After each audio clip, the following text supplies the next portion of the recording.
What's good, my friends? This is the most interactive sports talk show anywhere. It's Offsides, Mark Ryan and Diesel, and we are the Fan Upstate, rolling on until 7 o'clock p.m. Hope you're having a fantastic Friday. We will help you get to the weekend. Little programming reminder for you. The three of us, yours truly, Diesel, Rob Brown, will be at Carolina Panthers training camp hosting a live training camp special. That is right, my friends, a training camp special that is coming your way tomorrow inside the Jerry Richardson Indoor Arena. And we will be there doing our thing from 9 a.m. to 11 a.m. Training camp special sounds like something you do to the rookies in like a hazing maneuver. Oh, yeah. Might flip somebody upside down, hold their heads in a toilet. That is a training camp special.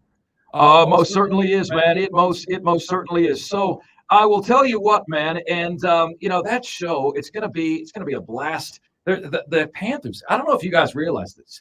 There's a ton of excitement right now surrounding the Carolina Panthers. Are you guys picking up on that? And that show tomorrow is going to be powered by Americans for Prosperity. We're really looking forward to it. But guys, have any of you seen the behind the scenes with Bryce Young and mic'd up with Bryce Young? And I saw a little bit of that today. And I'm going to be real with you guys. I had a whoa moment with Bryce Young. I absolutely had a whoa moment, and that's what we opened up with today. And the whoa moments, the wow moments, the aha moments, right? I'm always saying this about running backs. I'm like, when has the running back wowed you? Has he ever made your jaw hit the floor, right? If he has, then you've got one of the very few special running backs in the league. Well, Bryce Young did that to me today, and it had nothing to do with the throw that he made. It had nothing to do with the read of a defense, with rolling out of the pockets. It had nothing to do with any of that. It had everything to do with his demeanor in his second ever practice. Now, they had him mic'd up, and I was saying to Diesel before the show began, I said, Diesel, like, I couldn't tell whether this was his second practice or his 2000th practice. He was so at ease and calm and comfortable and just chill, and it seemed like he'd known the players and the team forever. Like, I'm expecting to hear, hey, man, nice to meet you. I'm Bryce. Going to do the best I can, man. Going to do the best. Like, that's what I was expecting to hear, And instead, like, I got somebody who sounded like he's already best friends with everybody on the team. Like, this is just another training camp. And, he has been the franchise quarterback for the Carolina Panthers for the last 12 years. And to have that vibe, right, to have that overall feel, when internally, right, doesn't he have to be wondering if he's cut out for the NFL game? Doesn't he have to be wondering on some level, am I big enough? Am I strong enough? Can I play at this level? 40% of number one overall picks bust. In the modern era, there's never been a quarterback drafted that's been under 6 feet. In the modern era, he went number one overall. Dude, he's got zero doubt. He's got zero anxiety, right? I often say in college basketball, my friends, that a team will be a reflection of its head coach. A lot of times in the tournament, Bill Self's ass is so tight you can't fit a pin in it with a hammer. And he's the Kansas head coach. And what does his team play like a number of years? Tight. Really tight. Like the blood pressure, you look at his face, it's the color of Diesel's shirt, which is a cherry red, and you realize that can't be healthy. Bryce Young is like dancing for the camera. The camera's over there. And there are times to be loose. There are times to be serious. And folks, I'm going to tell you, I think this guy gets it. And Diesel, I think this is exciting, man. Well, he's supremely confident. His teammates talked about when he got up on stage to do the rookie talent show, and he got up there and sang an R&B song that you put him on stage, you talk to him out off the stage, and he's just this quiet, well-mannered, well-spoken guy. But you put him on stage with a microphone, and the dude comes alive. Absolutely comes alive. And that, to me, says nothing scares this guy. Nothing flaps this guy. Like, you say it all the time that public speaking is scarier to most people than death. Well, this is not public speaking. This is public singing in front of your teammates who are going to rib you for the entire season, maybe your entire tenure in the NFL, if you don't nail this. And he went up there and he crushed it. And everybody was on his side. Everybody was feeling it immediately. So I love a guy who's got that kind of confidence. I mean, it helps when you've been in front of 70, 80,000 week in and week out in the SEC. That certainly helps. You've been in front of people a few times, but this is different.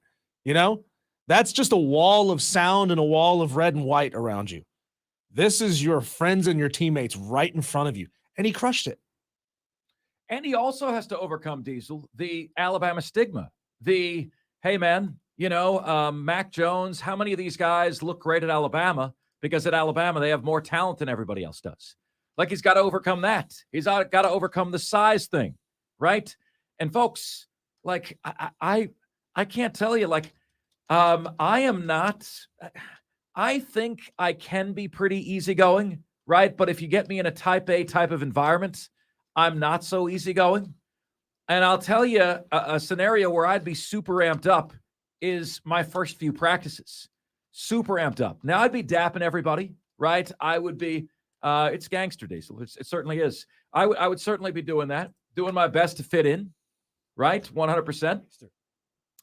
And that was the reality. I can do that better. I messed that up, guys. I didn't have the fader. I didn't have the fader faded up. Here we go. Man, it was gangster. There we go. So our question to you guys as we open the show today is this. What's it going to take to get you back with the Carolina Panthers? What's it going to take? All right. Open and honest question for you. Very simple, very straightforward. 844-FAN phone. That's 844-326-3663 is the number to join us on the show. And some of you might be saying, well, what do you mean come back, Mark? I never left. Well, the numbers say you have. All right. When I moved here in 2019, I said, how many of you, do you believe the Carolina Panthers are your team here in South Carolina? Are they every bit as much South Carolina's team as North Carolina's team? You know what the results of that poll were? 60% said yes. We ran the same poll again last year, 3 years later. You know what the results of that poll were? 60% said no. Precisely 42% of people a year ago said, yeah, the Carolina Panthers are every bit as much our team as they are North Carolina's. Something shifted. Something changed. Whether it was Dave Tepper, whether it was the team trying to strip training camp from you, whether it was a moving on from the Jerry Richardson era who was so entrenched in this community, right? Whether it was any of the above things, all of those things or more, there has been, and I've seen it and I've felt it, a distancing between this community and the Carolina Panthers. And I can highlight that by sharing this with you. A year ago, it was this day, right? The day before Carolina Panthers training camp. And I come home to my apartment and my fiance, lovely fiance, now wife, is there. And we like drew straws or something to see who wanted to cook and who wanted to go get Angela a Carolina Panthers shirt for training camp. And I was like, please let me get the shirt assignment because she's a way better cook than me. And I did, right? And I go to a popular name brand store whose logo is a bullseye, all right? And there was not a single Carolina Panther shirt in the entire store. I went to another store that I expected to be stocked with Carolina Panthers gear. There was not a single Carolina Panthers shirt in the entire store. And I'm like, am I getting punked or something? Like, This is the NFL team for our area, right? Where is the Carolina Panthers gear? All right. Then finally, I went to a third store. I looked all over by myself because I'm a stubborn man and that's what I do. Didn't find anything. Asked for help. They said, I don't know if we have anything. And then they found something right in the very back of the store by the back door exit, the emergency exit, in a clearance aisle. And there, I happened to find a shirt that was exactly Angela's size. You know what I paid for it? $4.99. Clearance. Diesel, this is the NFL team in this area, right? What the hell happened? There's a lot of South Carolina residents who would say you overpaid $5 for a Carolina Panthers t-shirt.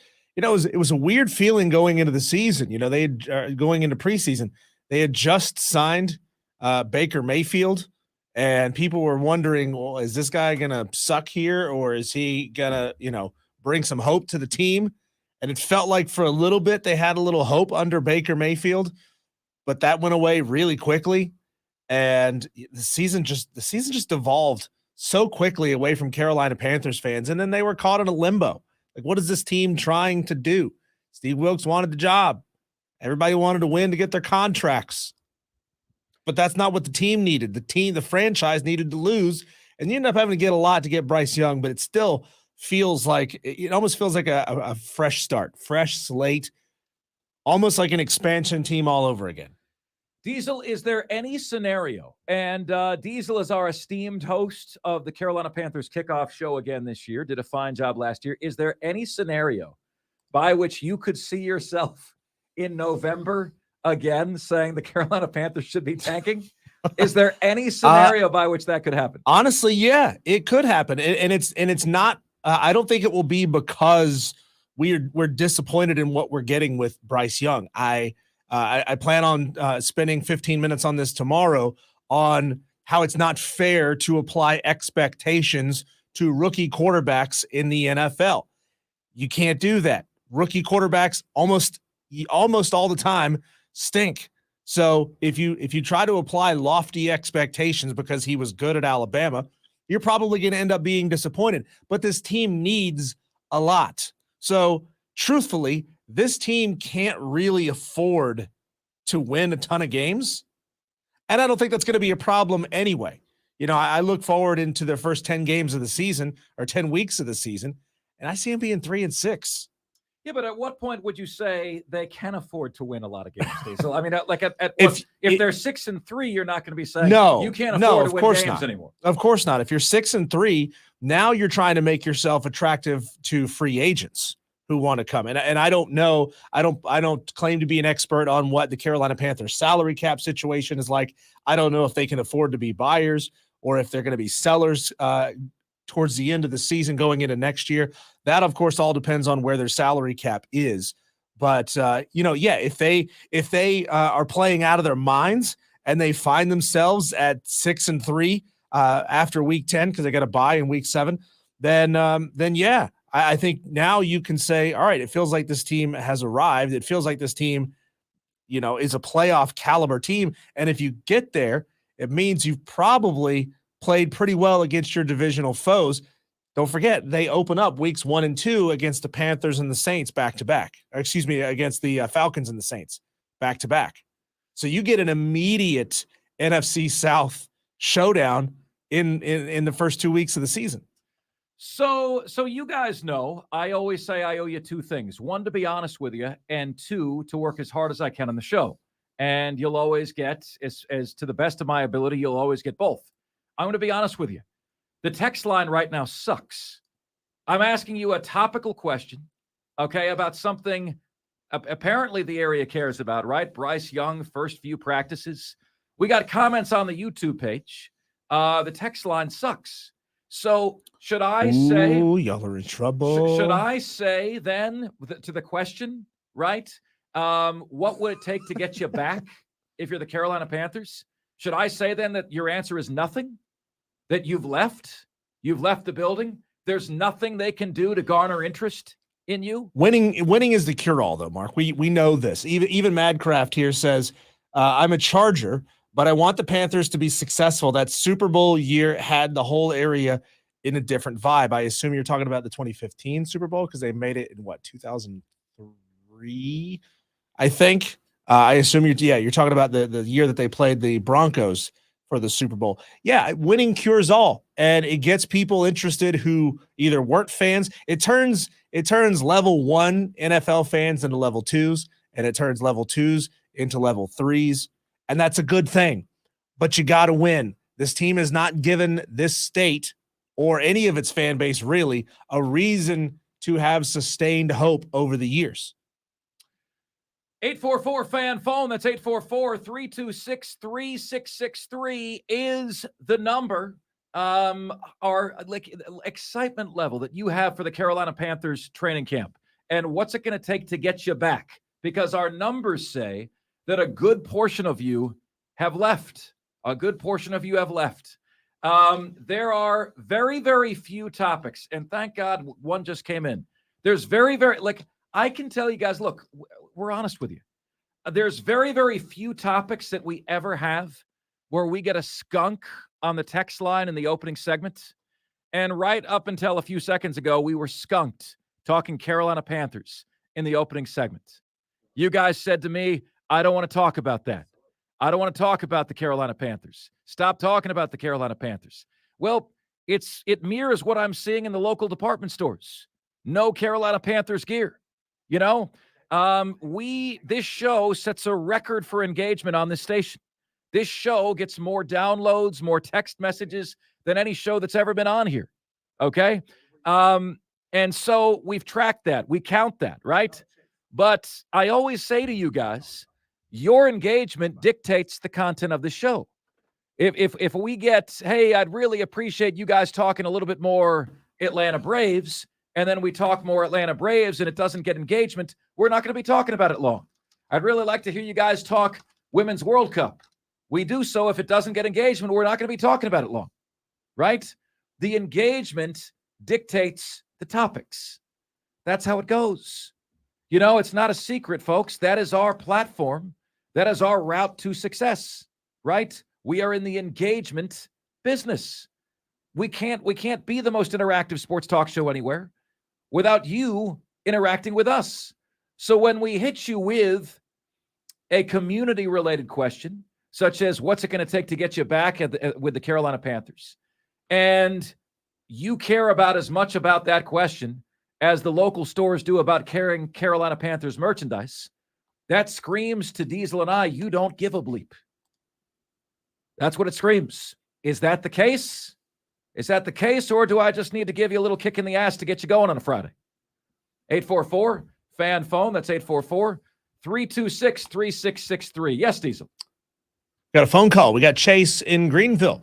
Wants to talk about the Carolina Panthers quarterback situation and other things of that ilk. Chase, what you got? What's good, bud? Not much. I was just going to say kind of about the Panthers fans jumping ship, if you will.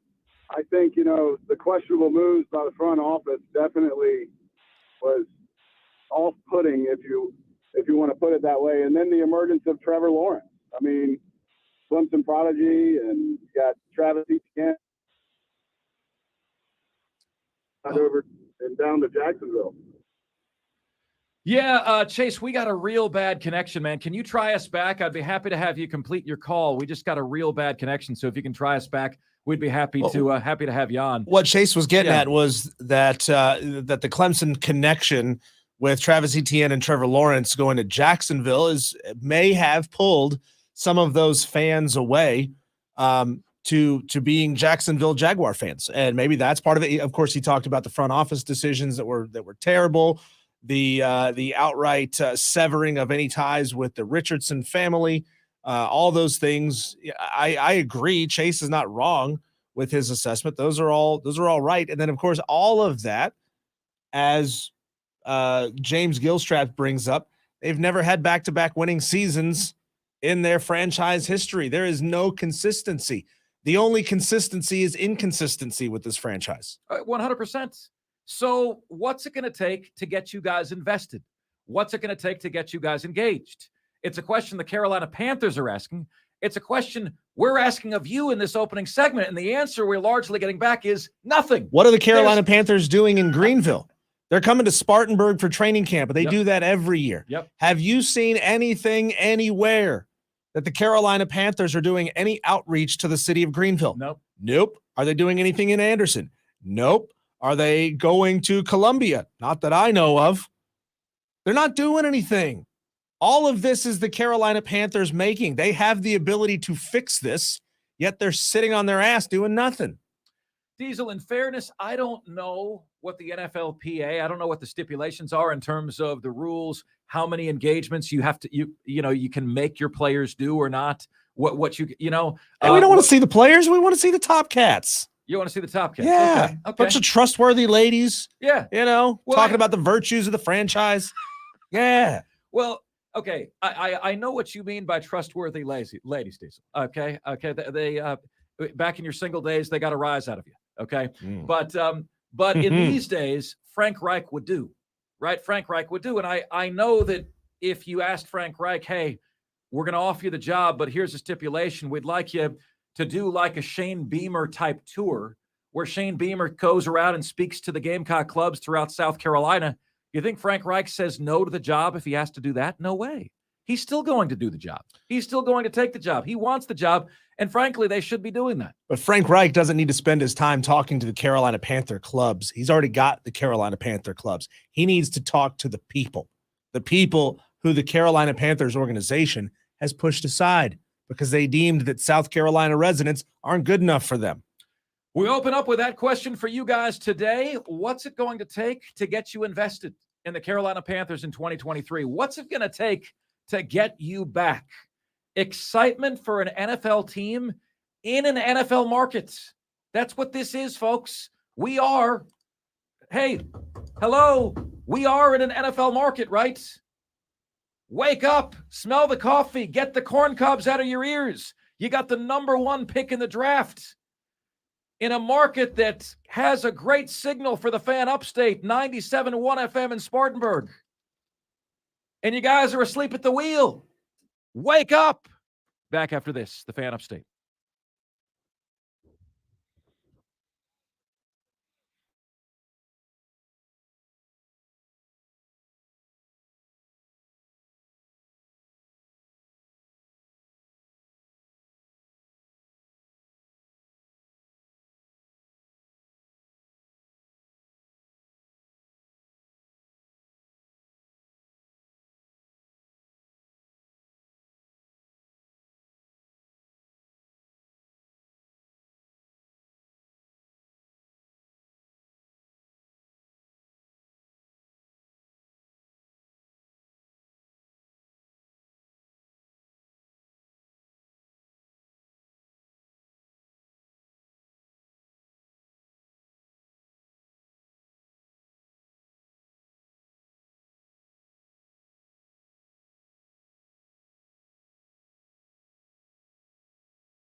It's Offsides. Mark Ryan and Diesel. And we are the Fan Upstate. Rolling on until 7 o'clock p.m. Diesel, I got to sneeze. Sorry about that. And I also owe an apology because I realized I Biff Poggied on something, Diesel. I booked a guest for 4 o'clock. So we cannot do the bottom four at 4. It's not the top 5 at 5. It's the bottom 4 at 4. Texter, if you can give us till Monday, I will do the bottom 4 at 4 on Monday. Okay. And there's no way in heck I'm going to forget that. They say it takes 3 weeks to form a new habit. And when it's a new habit and it's not a habit yet, right? I wasn't thinking, I can't do something at 4 today. We got this segment. So the bottom 4 at 4, we will try that out on Monday and we'll see how it goes. How does that sound to you? 71307 on the text line. Let's see what you guys are saying on the carpro.com text line. Mark, I was a Panthers fan. I was never a Panthers fan. Go Bills. Bills versus Panthers now. Who you picking? Spread and score. Neutral game. Bills, Panthers. Bills by 8.5. That would be my line. 8. Well, this isn't college, Diesel. Yeah, well, I'm just trying to pick an accurate score. Okay. I would say Bills. I would honestly take the over on 13.5. Oh my God! Wow, he's going the Bills minus 13.5. Texter says you guys never say the text number. Diesel, is that true? Like you don't listen to the text number, Texter. It's the carpro.com text line.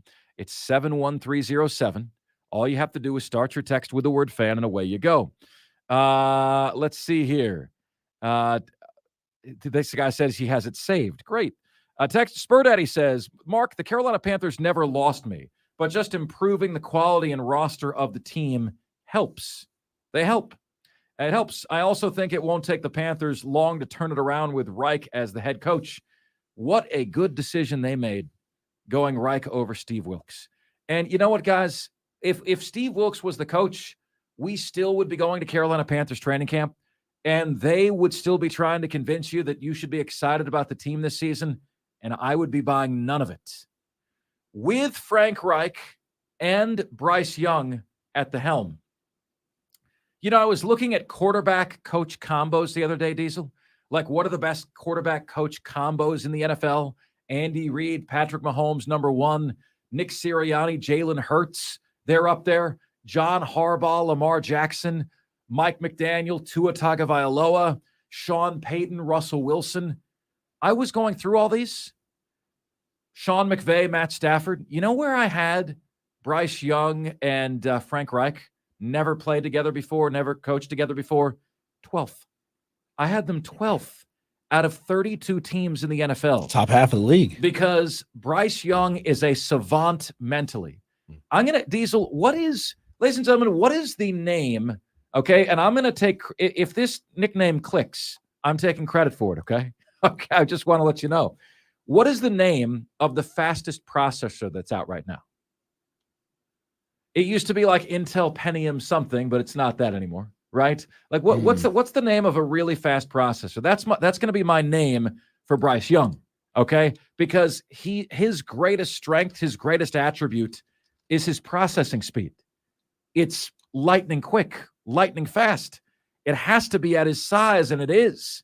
That's his greatest attribute. But between his processing speed and between Frank Reich's quarterback whisperer traits, I think Bryce Young and I think Frank Reich are a top 12 quarterback coach combo in the National Football League this year. I don't know if this is going to stick, Mark. The current Intel chip is called the Intel 8180M Xeon Octa-Cosa Core 2.50 gigahertz. Forget it. I don't think that's going to. Forget How about the Lenovo Think System? How about just this, Diesel? 6G. There you go. Why don't I call them 6G? There you go. Is that with the current one that's out right now? Is it 6G? 5G. 5G? And that's the one that all the right wingers think is going to give you cancer. Okay. Really? Yeah. Really? Oh boy. Okay, 5G, 6G. Isn't that reception though, Diesel, or is that also speed? That's reception. Reception. Okay. Well, that's just the network that it's all running on. Okay. 71307 on the text line is where you can get to us.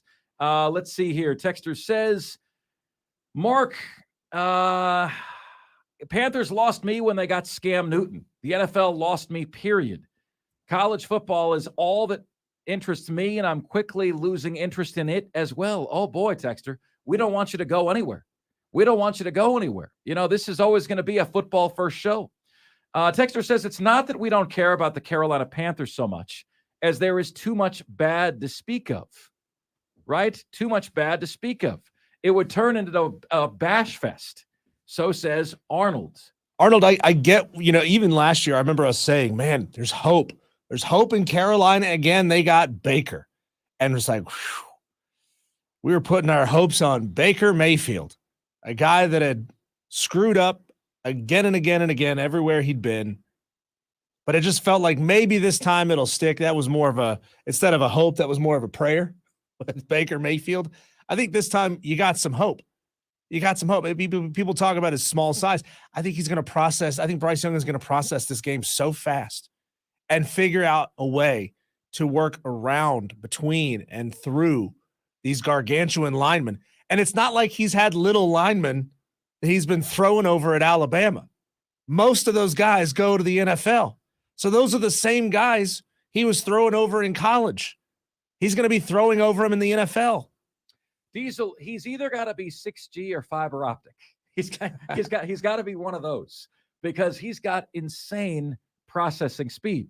6G or fiber optic. Do either of those stick to you guys as a nickname for Bryce? Let us know. Let's see here. Texter says, I hope, in my opinion, the Panthers are a lot like the Hornets. No real star and a series of questionable, more or lack thereof, moves by ownership. I hope, Texter says, Bryce can be a star, but I would have waited and taken Drake May next year. Drake May walked right by us this time yesterday at ACC kickoff. It doesn't help that ownership certainly has been very prickly over the past 18 months. That ownership tried to pull the team away from the upstate in Spartanburg and move it to Rock Hill. People don't like the guy. Even if you had a bad team and you had ownership, but you had ownership that you could trust, you have a reason to hope. But the Panthers fans don't have that in David Tepper. I think Panthers fans, I wonder who they wanted out of there more, Baker Mayfield or David Tepper. If you had to keep one of them, which one would you keep? I've been watching Diesel Charlotte FC with a very interested eye because I'm worried that Dave Tepper meddles a little bit too much, fired their coach last year, first year into it, hired the wrong coach. The coach was apparently hitting people or something. And this is, we've seen an era right now where the Las Vegas Golden Knights made it to the Stanley Cup final in their first or second year, where expansion teams in MLS are good right away. This is year two. Losing record in year one, losing record in year two. For some reason, David Tepper comes from the Jerry Jones school of ownership where he's got to meddle. He thinks he's the smartest guy in the room. Get the hell out of the way, write the checks, get out of the way, and let us do our jobs. Texter says, exactly, Diesel. What do the Carolina Panthers do to engage the fans? What do they do? Well, they hope to do that tomorrow, and we'll be there. Well, I'll tell you what it feels like. Texter says, I went to the Carolina Panthers training camp once because my Bills came to the Berg to practice with the Panthers. Texter says the Panthers moving to Greenville itself is the only way I'd be more invested in the franchise. Until they have a team here, it's always somebody else's team, which is why college football has all the steam. Well, Texter, I understand what you're saying, but could you not say then that the upstate's team is Furman? Clemson is not in Greenville. South Carolina is not in Greenville. Okay? The Carolina Panthers are telling you this is every bit as much your team as North Carolina's. Your state, our state, is in the logo. So what do you mean it doesn't change anything unless they move to Greenville? If you want to say Furman has 100% of the fans in the upstate, They're growing. There's no doubt about that. But it's not like Clemson is in Greenville either, right? All right, let's go to the phones, and let's see here. It looks like Chris is up first, right? Hey, Chris. So, Chris, let me get this right. We're asking, and I'm not mad at you, Chris, okay? I want to establish that. I'm not mad at you in any way, shape, or form. We're talking Carolina Panthers. The question is, what would it take to get you more invested in the Carolina Panthers? And you're calling about what? Well, I'm calling about the Braves, but to answer your question. Right. That's telling us a lot, Chris. 100%. Yeah. It is. I want to be straight up. But, the Panthers, I was not a NFL fan. I followed the NFL. I watched it, but I wasn't a fan until the Panthers came to Carolina. And I mean Carolina North and South. Right. And I've been a Carolina Panthers fan since they started. I have a Tumunga Batunga jersey. Okay. I've got a Wesley Walls jersey. Tim Biakabatuka. Thank you. There you I go. cried when they sent Moose to Chicago. I cried when Steve Smith went to the Ravens. Chris, his name is pronounced Chumbawamba Akuna Matata. Yeah, it's like Chad Johnson said, with the ad on ESPN, What's your question about the Braves, bud? They went public. Sure. On the stock market. Uh-huh. You can buy stock in the Braves now. How do you feel about that? I think it's the ownership trying to raise money to get Ohtani. Do you? Do you? I think it's the Braves ownership trying to get the fans to raise enough money to bring Ohtani. I was wondering if you were going to go there, Chris, and thanks so much for the phone call, bud. I do really appreciate that. Let me tell you guys something, okay? I heard the same thing in Houston, and I hear it here, and I heard it in Atlanta, okay? I've worked and lived in Atlanta. I've worked and lived in Houston. Do not let them convince you that they are small market teams. I heard over and over again, Diesel, when I'm in Houston, the Astros can't afford that. Diesel, it's the fourth largest city in the country. It's got 6 million people. What do you mean they can't afford that? The Atlanta Braves are market number 8 or 9 in America. What do you mean? Like, why is there this cute little, little engine that could story with the Atlanta Braves? Because they were the lovable losers forever? This is a huge market, okay, that is paying 8 All-Stars $83 million or just $10 million an All-Star.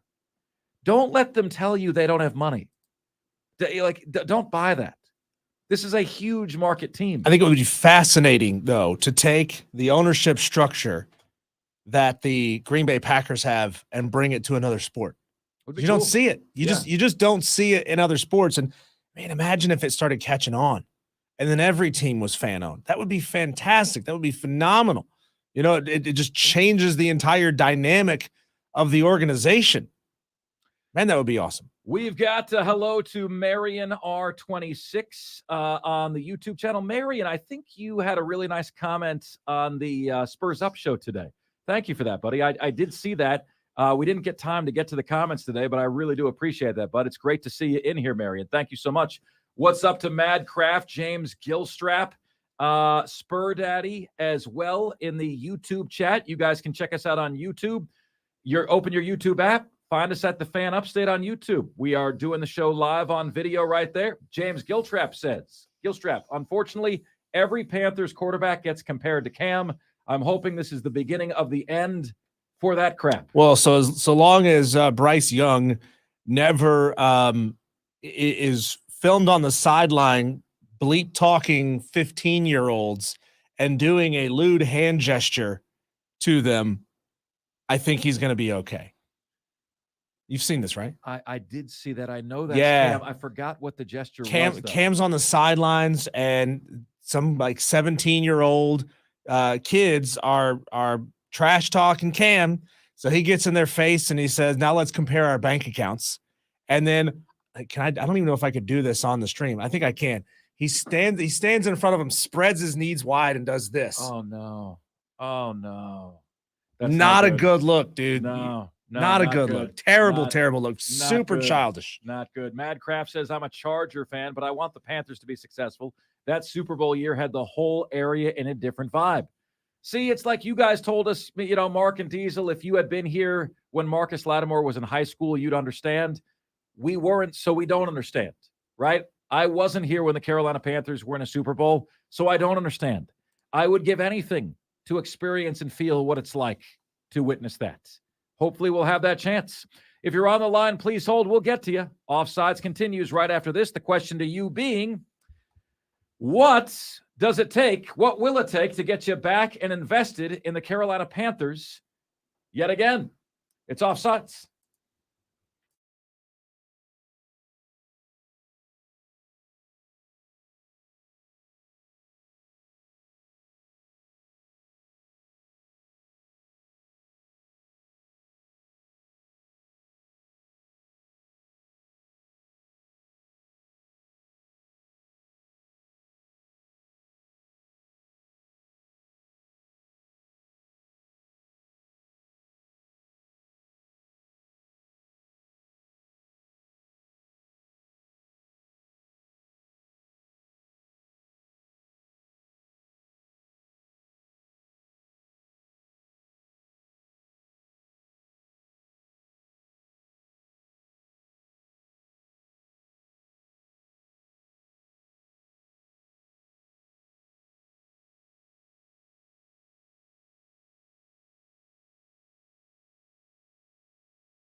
Cron and Diesel, we are the fan upstate. What would it take to get you back with the Carolina Panthers?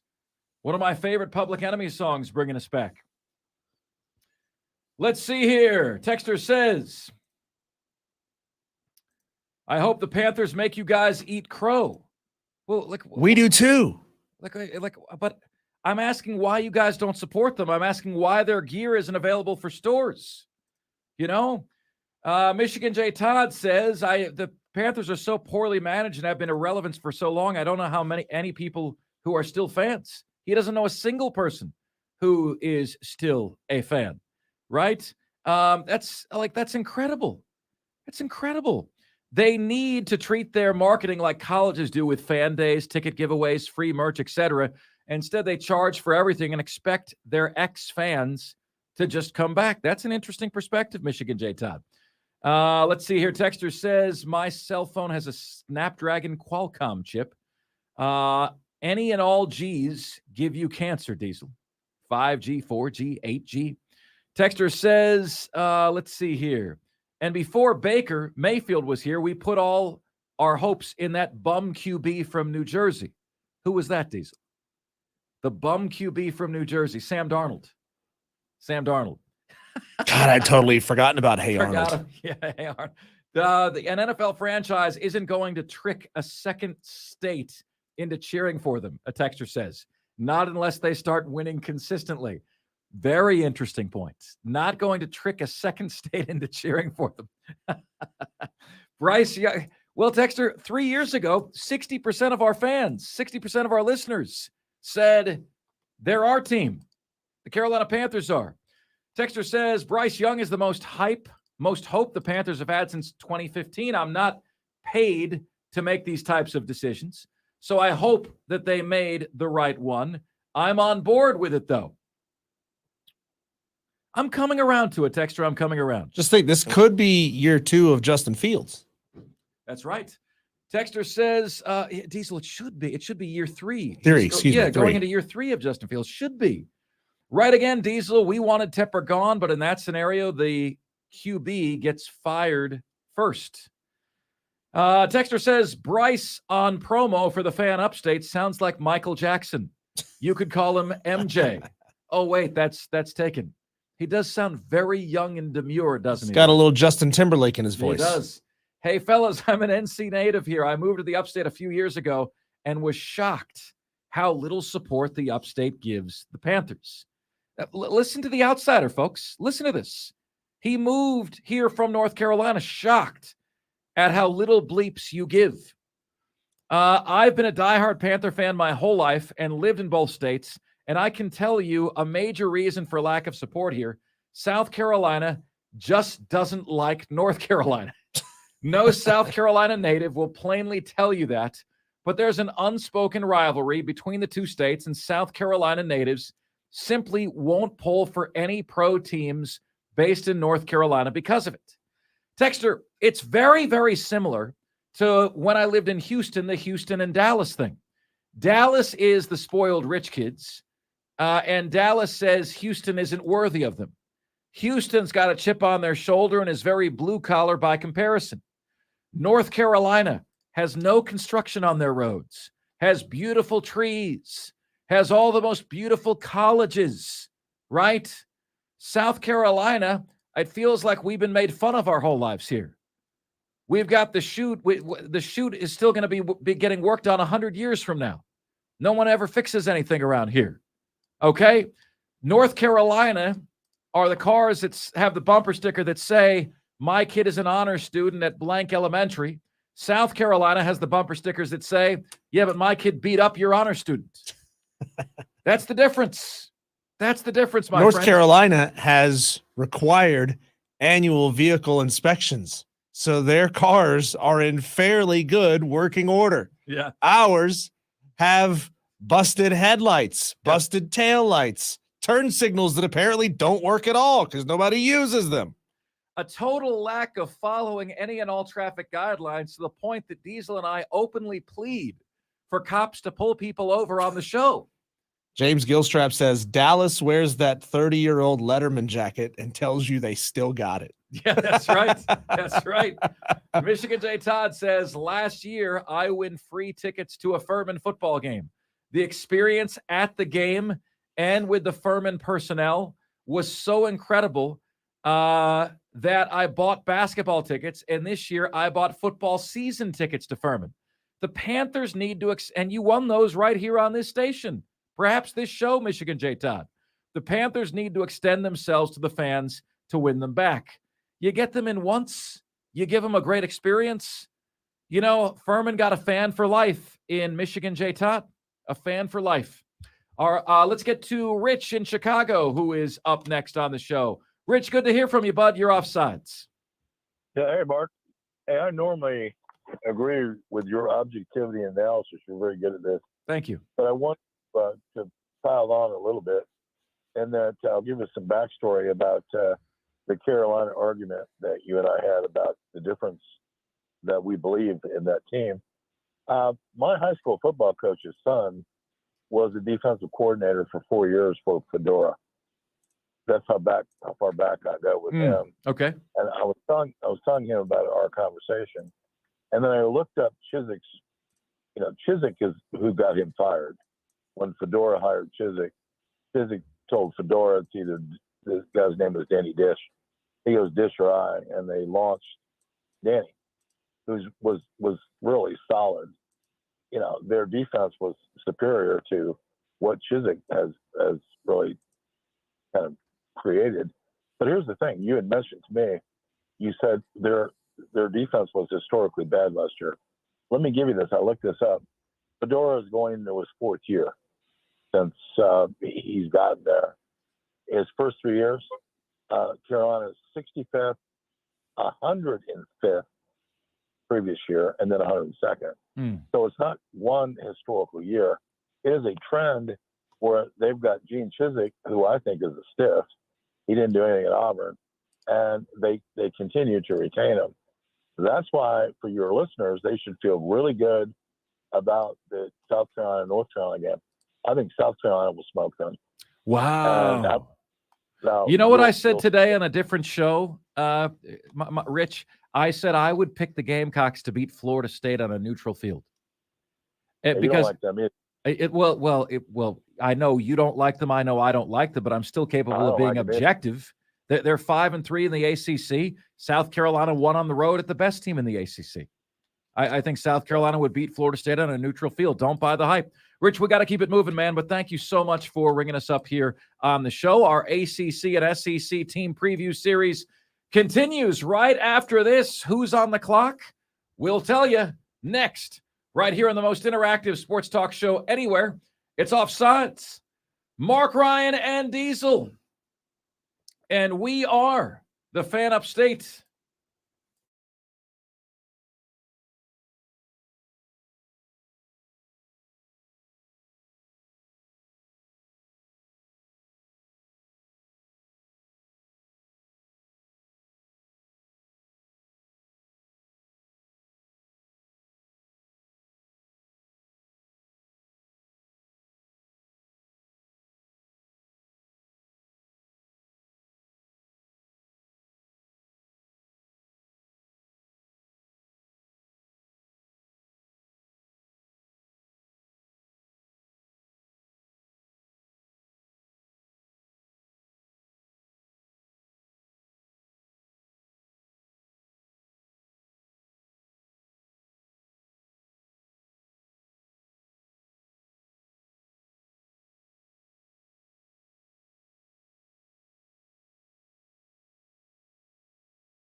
What's good, my friends? This is the most interactive sports talk show anywhere. It's Offsides, Mark, Ron, and Diesel, and we are the Fan Upstate, rolling on until 7 p.m. today. Big thank you to all those that called in the first hour. Big thanks to Rich in Chicago. Big thanks to Christopher in Greenville, Chase in Greenville as well. Talks about the Carolina Panthers, the Atlanta Braves becoming a public entity, and so much more here on the show. Here's how you guys can take part. You can give us a ring at 844-FAN-PHONE. That's 844-326-3663. The CarPro.com text line is there for you at 71307. Just start your text with the word fan and away you go. All right, joining us right now, our ACC and SEC team preview series rolls on. What does that mean? We give you a preview of one ACC or SEC team a day on the show. Today, we go to, and I'm going to try to make this mostly about the team, folks, but I have a fascination with the city. We go to Pittsburgh. We're the publisher of PantherWire.com. Chris Peak joins us right now on Offsides. Mark, Ryan, and Diesel here in the Carolinas. Chris, we love having you on. I want to make a pledge, Chris, to have you on more often when Pittsburgh is actually playing some of our teams. But I know we've had you on like 3 years consecutively for this preview segment. You do an outstanding job, bud. What's good? How are you? How's life? I'm great. Just counting down the days of training camp. We're inside of a week now, so it seems like the long slog since the end of the bowl games is finally over, and it's almost time for football. Nobody wants to be stuck, Chris, in the purgatory of mediocrity, and I get the sense that Pittsburgh is kind of establishing itself as being above that. Is kind of establishing itself as, being in the upper echelon of the ACC. This year, the preview magazine that I have in front of me right now, Athlon's College Preview Magazine, says sixth best team in the ACC, but tied for the third best record. They've got the third best team as North Carolina. The record for North Carolina is identical to that of Pittsburgh in terms of their projections, 8-4 overall, 5-3. Do you agree with the assessment that Pitt is kind of establishing itself right now as a year in, year out borderline top 25 team, or is it too early for that yet? I mean, I think they're there. I think they're on the cusp of it. Particularly after the last two seasons with the ACC championship 2 years ago, 20 wins over the last 2 years. They had a pretty impressive win over UCLA in the Sun Bowl this past December, where they were missing a lot of players and beat another top 25 team to kind of pull it off. And really, if you roll the clock back to 2018 when they won the Coastal Division, 2019 wasn't great, but it was an 8-win season. 2020 was 2020. I don't think we count anything from that year as counting for anything. And then the last 2 years have been pretty solid. They've had a handful of first-round draft picks. They've had the kind of success that you would want to have if you're a program like Pitt. And I think they have established themselves as, certainly a top half of the conference team and program. I think top 6 sounds about right. David Hale from ESPN he went through and ranked all the position groups for each ACC team over the summer and then did sort of an aggregate ranking, and Pitt ended up, I think, third with all their different position rankings. I think that's where they sort of seem like they should be. To be honest, I think there's more optimism about Pitt outside the area of Pittsburgh and outside the Pitt fan base, because Pitt fans are sort of always waiting for the other shoe to drop. They're always waiting for a loss to Western Michigan or Bowling Green or Youngstown State or Akron or any of the bad losses that have plagued them over the years. But I think on the outside, whether it's somebody like Phil Steele or people at ESPN or ACC Network, I think they look at the success that Pitt has had recently. They look at the players that are returning. They look at the program and the stability that Pat Narduzzi has kind of brought, and they say this should be a team and a program that competes, for a top 6, top 4, top 3 spot in the conference year in, year out. And then they have that sort of peak year where you get a special player like a Kenny Pickett at quarterback, and you can really take advantage and go out and win. So, I think it seems like a place they should be. Every year will be a new test, of course, and this year's schedule has plenty of tests for Pitt. But I think they're in a position now where they should be able to comfortably be no worse than a top 6 team in the ACC. We've got Chris Peak joining us here on the show with the Pitt Panthers preview, publisher of PantherWire.com. Chris, why is it so challenging? Why are there so few college football teams in major markets that find long-term success? You've got USC. You've got who else? I mean, does it go back to the Cheers slogan, you want to go where everybody knows your name, and that happens in a college town but doesn't happen in a big city? Why is that so difficult to overcome, and why is that success such a rarity? Yeah, it's something Pitt has wrestled with for a long time, and I mean, I think when you look at teams in a pro town, teams with multiple pro teams and pro organizations, I mean, there's only so many dollars to go around, right? I mean, you have X amount that you're going to spend on your entertainment and sports, and if you're buying Steelers season tickets and you're going to Pirates games and you're going to Penguins games, well, there's not as much money left over for Pitt. And I think when you look, I mean, to your point, when you look around the country, schools that are in pro towns don't typically have great attendance numbers. Georgia Tech, Miami. I mean, like Miami's attendance has been abysmal for years, despite the reputation that they've had and the success that they've enjoyed at various points over the last 30, 40 years. Their attendance has been really bad. I think Minnesota's another one. I think you can, Boston College, you can look across the country and find programs in these major pro markets, and they struggle to get traction unless they're really, really playing at the highest level and achieving and succeeding at the highest level. And even then, I think we see, pictures of the Rose Bowl or pictures of UCLA or USC games, and even they're not sold out. And I think a lot of the, to your point, I think a lot of the issues that some of these teams have in gaining traction and achieving sustained success can tie back to that. What's the fan support like? I mean, it's all an arms race. It's all about money. And ultimately, the programs that have the biggest donor support behind them tend to be the ones that succeed the most.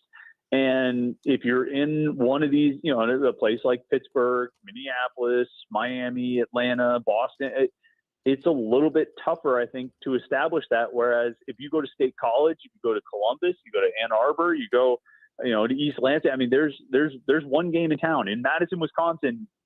You have Packer fans, of course, and I'm sure people were Brewers fans, but in Madison, Wisconsin, everybody loves the Badgers, and that's just it. It's 100%. Everybody loves the Badgers. If you go to State College, Pennsylvania, everybody loves Penn State, and so on and so forth.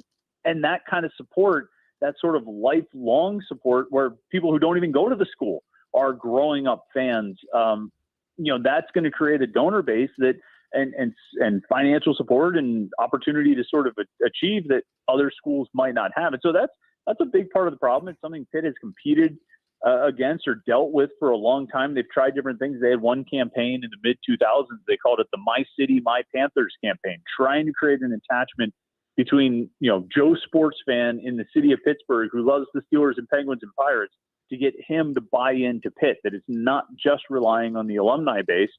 And it's tough. When they've been really good, when they had Larry Fitzgerald in the early 2000s, there was a lot of interest then. I think in 2021, the interest sort of slowly built, although they didn't have a lot of preseason hype. So they kind of struggled a little bit there. But it's just an ongoing battle. And the only way to really, succeed in that environment is to make yourself relevant. And the way to make yourself relevant is just to win and keep winning and be part of the national conversation. And that's the challenge that Pitt and I think a lot of these schools are facing. Chris Peak, PanthersWire.com. Chris, I love that Pitt has West Virginia on the schedule every year, I think except for 2 or 3 over the next 10. Obviously, there's a glaring hole from the other side of the state, not on the schedule almost ever. I don't see them on the schedule at all for the next 15 years. How do you get Penn State to play you, and what would it mean to Pitt fans to be able to have Penn State along with West Virginia on the schedule every year? I mean, it's a great event. When Pitt played Penn State in 2016, the first time the series came back, the first game in the series in 15 years, it was the biggest sporting event in the history of the city of Pittsburgh. Not just Pitt, but the city of Pittsburgh. There had never been more people to watch a sporting event. I think they actually topped that number when Pitt played West Virginia last year for the first time in 11 years. And then I think the Taylor Swift concert here a few weeks ago set the new record for the biggest event overall in the city of Pittsburgh. I assume you were at that event also, right, Chris? I couldn't get tickets. So we had to pass that. But that's the kind of interest and pull it has. It makes too much sense for Pitt and West Virginia to play every year. It makes too much sense for Pitt and Penn State to play every year. And I think, it's a situation where West Virginia is game to play Pitt whenever Pitt wants to play in a fair, home and home setup. And Pitt is game for playing Penn State anytime Penn State wants to play. But Penn State has remained sort of steadfast in trying to schedule. They'll go down. They'll start talking about it. They say, well, there's nothing for us to gain from playing Pitt. All we do is help Pitt sell out its stadium. There's nothing to gain from that. Well, then they go and they schedule a home and home with Syracuse. Or they schedule a home and home with Temple. I understand a little bit. They have a strong fan base and, base of supporters and donors and alums in Philadelphia. So that makes a little bit of sense to me. But, you really – what do you gain from scheduling a home and home with Auburn that you don't gain from scheduling a home and home with Pitt? And sure, Auburn is an attractive opponent. You're playing an SEC team. That's great, and that's going to look really good on your playoff resume. But Pitt's a Power 5 conference school too. Pitt is a team that your fan base hates. Penn State fans hate Pitt. Give them what they want, which is an opportunity to play them on the field. And Penn State fans will hold their noses up at Pitt and say, well, we're too good. We don't need to play Pitt. But they're all going to buy tickets when that game happens, and they're all going to love it. And that 4-game series had a lot of ups and downs. Penn State won the final 3 games, but it was still a great series. And it's a shame that it doesn't look like it's going to happen. And I think as more conferences go to 9-game conference schedules, you're going to see less and less of it, those kind of series. You'll have limited opportunities to schedule another Power 5 team non-conference, and that's unfortunately going to, cut into some of these traditional rivalries that we all want to see. We want to see Oklahoma State. Well, are we going to see that? No. It seems like that one's going to go by the wayside. We want to see Pitt West Virginia. We want to see Pitt Penn State and all of these rivalries, and we're losing them. And I'm not really sure how we gain them back unless somehow we break up all the conferences and go to a geographic leagues, but we know that's not going to happen. So I don't know. I don't know what the solution is. Chris Peak joining us on the show. Chris, I look at the 2023 schedule here, and incidentally, we're going to be at Wofford tomorrow for Carolina Panthers training camp. Do not sleep on the Terriers in week 1. I'm just shooting that warning shot. Do not sleep on them. But I'm looking at the schedule, and it's very respectable schedule. There's some big names on the schedule: Cincinnati, West Virginia, North Carolina, Virginia Tech, at Wake Forest, at Notre Dame, Florida State, an improved Duke team. Respectable schedule. I count one unwinnable game, and that's at Notre Dame. I refuse to accept, Chris, that Florida State at home is not a winnable game. Tennessee was almost a winnable game at home last year. And I'm looking at the rest of the schedule. Where are the unwinnable games? That's an incredible reason for optimism, is it not? That you look at these 12 games, and there's only one unwinnable game, in my opinion. And at Notre Dame is interesting. The last time they played out there, I think they lost by only 4 or 5 points. Took them right down to the wire. Notre Dame was, I think, a top 5 team in the country at that point. The time they played out there before in 2012, they took them to triple overtime. Before they lost, I forget the exact details, but Notre Dame had 2 players wearing number. Pitt missed a field goal that would have won the game in overtime or at the end of regulation. They missed the field goal, but Notre Dame had 2 players on the field wearing the same jersey number. So they should have thrown a flag and replayed the kick and had a chance to win it. And my point is Pitt often plays Notre Dame tough. So even that one I wouldn't put in the category of unwinnable. I think there are tough games. I think North Carolina is going to be a challenging game. I think when you go to West Virginia, you go to Morgantown, with all the rivalry and history between these 2 programs, that's going to be tough no matter what people expect West Virginia to be this year. Notre Dame is going to be tough. Florida State's going to be a challenge, but I need to see Florida State sort of hit the ground running this season before I'm going to crown them, champions of the ACC. I think at Duke could be a challenging game, just because I think Duke had a bit of a breakout season last year, even though Pitt beat them at home. That could be a challenging game.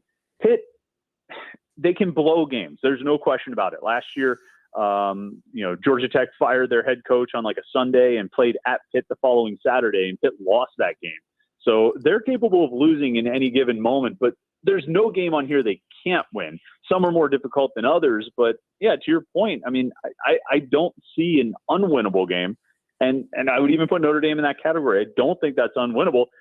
Plus, Notre Dame's got Sam Hartman as their quarterback. The last time Pitt faced Sam Hartman was the ACC championship game 2 years ago, and they knocked him out of that game. And he sat on the sideline sort of bewildered and, looked like he had completely checked out. So I don't think that game scares them maybe as much as you might think. So there's no unwinnable games. There's challenging games. Are they going to be up to the task of slowing down Drake May? That's going to be a challenge. Can they avoid a slip up against somebody like Louisville or West Virginia? How good is Duke going to be by the end of the season? I think there are challenges. Wofford, you mentioned, their head coach used to be Pitt's offensive coordinator, Sean Watson. So, there's storylines all over the place with this thing, but it's a schedule that if they can get good quarterback play, they can win 8, 9, 10 games here. I definitely think that's in reach for them. Chris, where do you believe Pitt will improve most going into the season, and does that match up with where they needed to improve most from last season? Well, the place they needed to improve the most is the one that's the biggest question mark, and it's the one that's going to ultimately determine how they do this season, and it's the quarterback. Kedon Slovis was the quarterback last year as a transfer from USC, and it just never worked. He was never really able to run the offense. It wasn't a good fit with Frank Cignetti, the offensive coordinator. I don't think Cignetti called good plays for Slovis, and I don't think Slovis executed very well what was called. And so that's got to get better. The offense cost them multiple wins last season. They could have won 10 games with better offensive play and probably would have found themselves in Charlotte facing Clemson for the ACC championship. But the offense let them down, and that comes back to the quarterback. So this year they're going to look to Phil Dracovic, who was a 4-star recruit coming out of high school, actually here in Western Pennsylvania. He went to Notre Dame for a couple of years, transferred to Boston College, played there for 3 years, was okay, had a really good year in 2020, not so great the last 2 years, got hurt, played behind a pretty bad offensive line. Now he's reuniting with his offensive coordinator from his really good year at Boston College in 2020. Frank Cignetti is the OC at Pitt now, and the hope is that these two guys working together again can produce some magic. And when we look at the schedule, we talk about winnable games or unwinnable games, what it's going to take for Pitt to win more than 8 games this year, what's going to be the difference. It's about the quarterback play. If the quarterback play is, between above average and good, which last year I would say was maybe average to sometimes above average, but mostly around average or slightly below. If they can hover between above average and good, or maybe even be permanently in that good category, they'll win 9 or 10 games. I really believe that. They're replacing some guys on defense. They've got this position, that position. But it's the quarterback. It's always about the quarterback. And if he plays well, then they'll have a good season. My friends, his name is Chris Peak. He's the publisher of PantherWire.com. Wonderful insight. Now, Chris, I got to just ask you something about the city of Pittsburgh. I'm fascinated with this city. I've been looking up American cities ranked list. Pittsburgh does very, very well there. Can you tell me about the city of Pittsburgh to somebody who has never been? Do you like living there? Is it worth a visit? I just watching YouTube videos, it just seems, I know it gets real cold, but this time of year, I just love the way it looks with, kind of the hills and the mountains and the bridges. And it kind of looks like the city's in a soup bowl a little bit to a degree. Do you enjoy it as much as it does? Is it as cool as it looks? Well, it feels like a soup bowl right now. I'll tell you that. It's 90 degrees out, and the humidity is about 200%. So it feels like a soup bowl right now. But no, it is a great city. It's really cool. The topography of the whole thing with the 3 rivers and then kind of mountains on the side and how it kind of sits down in here. It is a good city, and it does often end up on those most livable city rankings. I think because we've got a pretty good cultural scene, good, really nice museums. There's a good food scene that's sort of developed over the years, and it is a good place. It's like any city. It's got its issues and areas where they need to grow and improve. But, I think on the whole, it is a pretty good place. I moved out here in 1997 to go to college, and I'm still here today. So it's, if that's a testament to anything, I guess 26 years of living here, that's my endorsement, is that I came out here and at that time when I came to college out here, most people who were going to college here would then leave the area. I did the opposite. I came out here to college and stayed, and I think more and more that's happening. So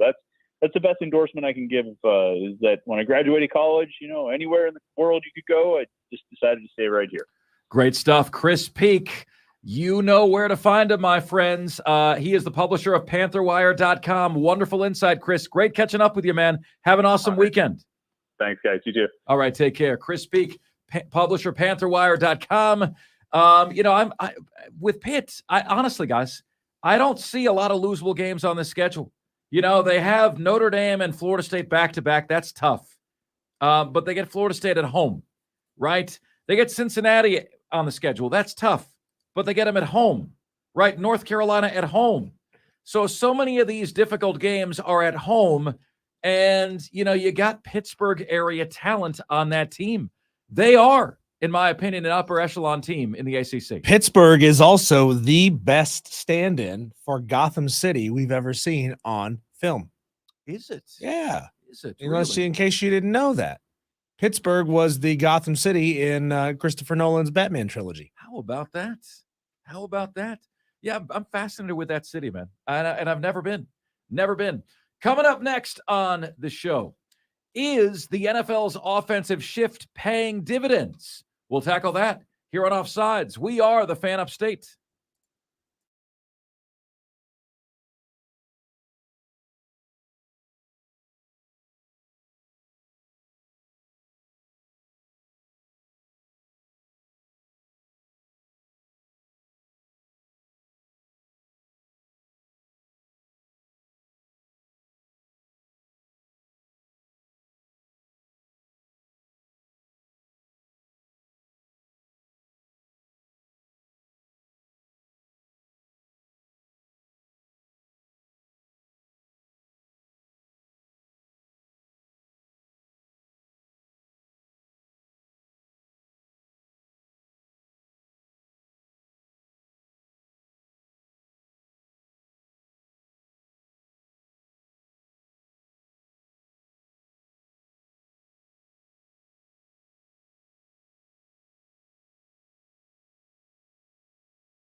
It's Offsides. Mark, Ryan, and Diesel. We are the Fan Upstate. Wonderful to have you guys with us on a Friday edition of the show. So, folks, I go back to the MLB era where they had the commercials for Mark McGwire and Sammy Sosa. You might remember them. They were called Chicks Dig the Long Ball, right? Chicks Dig the Long Ball. And it was all about like flash and style over substance. And we all bought it. Hook, line, and sinker. Right? We all bought it. We were all into it. We were all invested. We were all down. That summer of 1998 saved baseball in many people's eyes. But what happened? Well, in the end, it was about entertainment, right? And other sports have kind of picked up on that. Let's focus on the entertainment. Let's focus more on the style than the substance.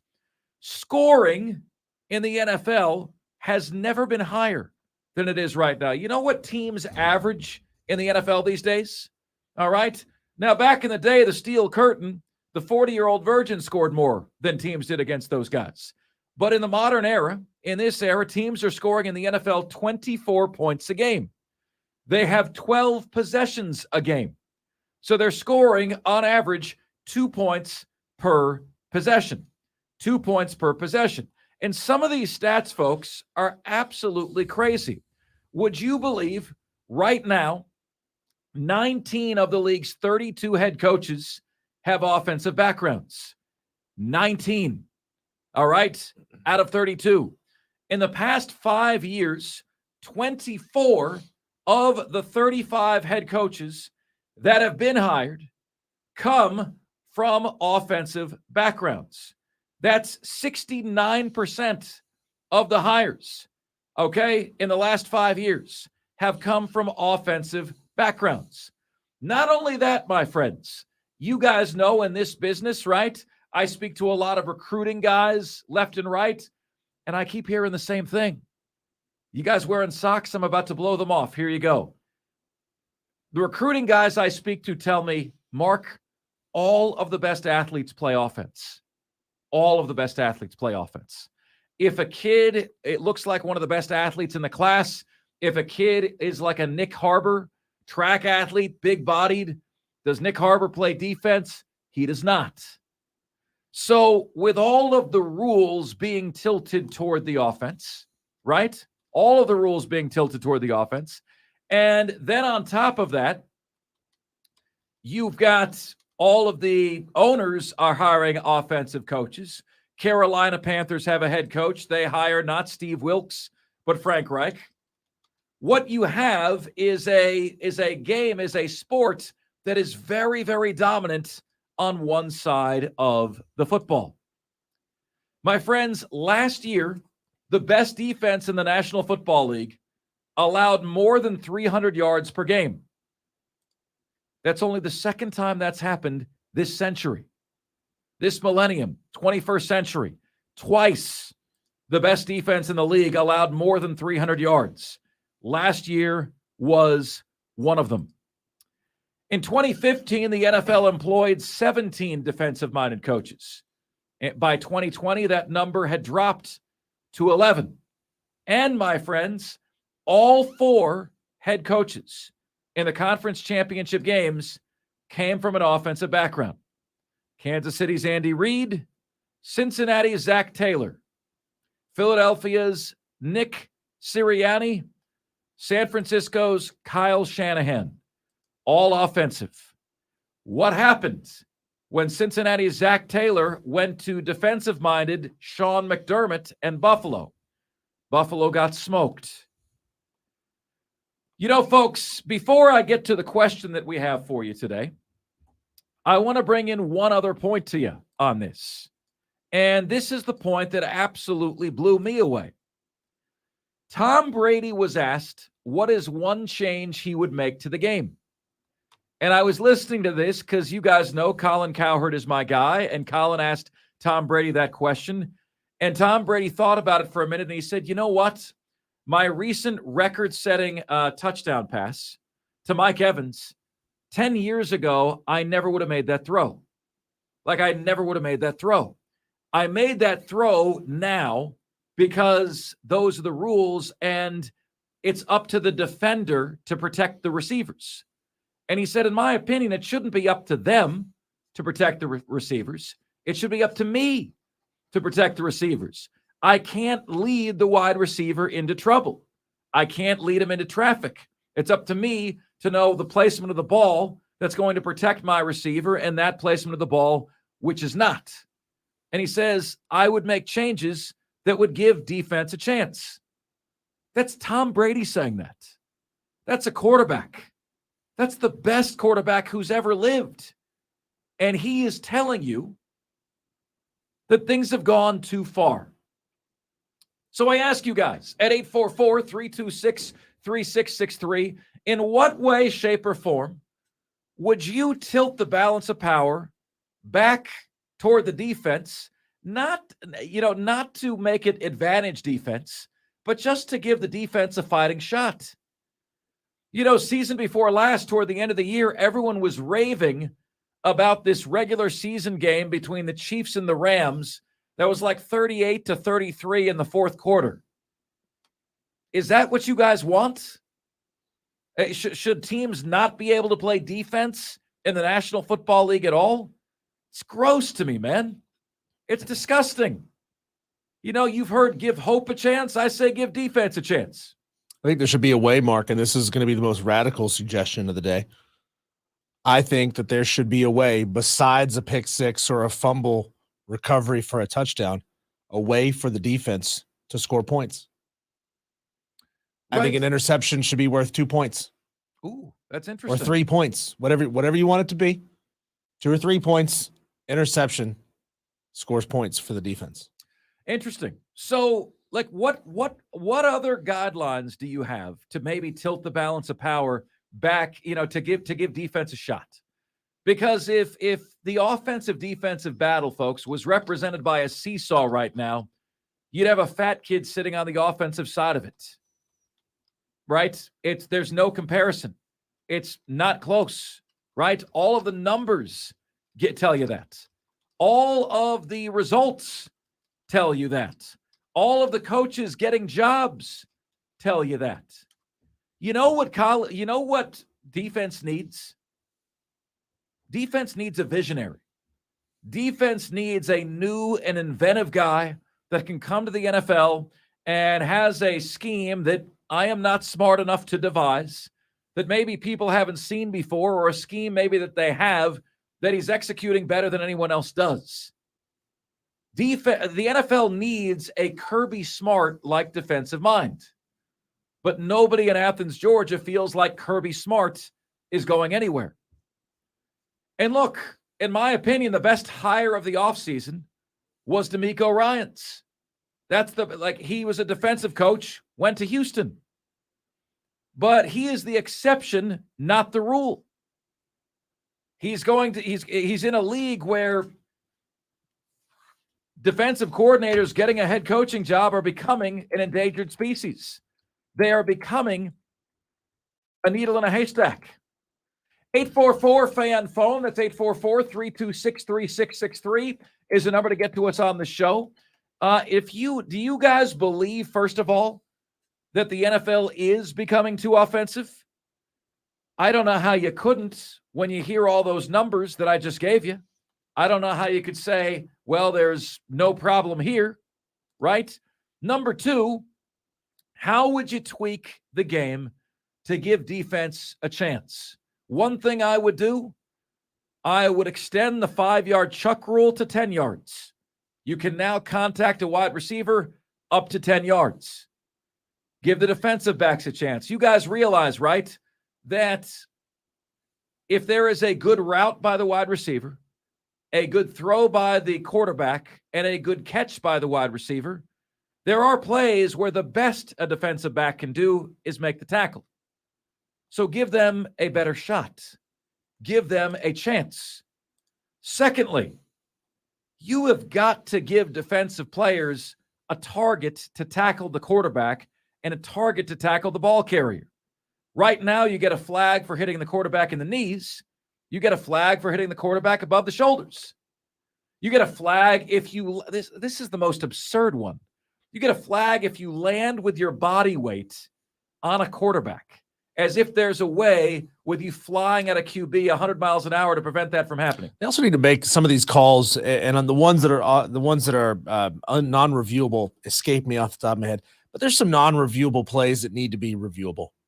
Like, why? Why are they not reviewable? We talk about it in lawmaking all the time. Oh, they can't. Lawmakers can't do this because it's there's a law against it. Well, they are lawmakers. That's what they do. They change laws. They make laws. So why can't they just change the rules? Why can't we make all penalties reviewable?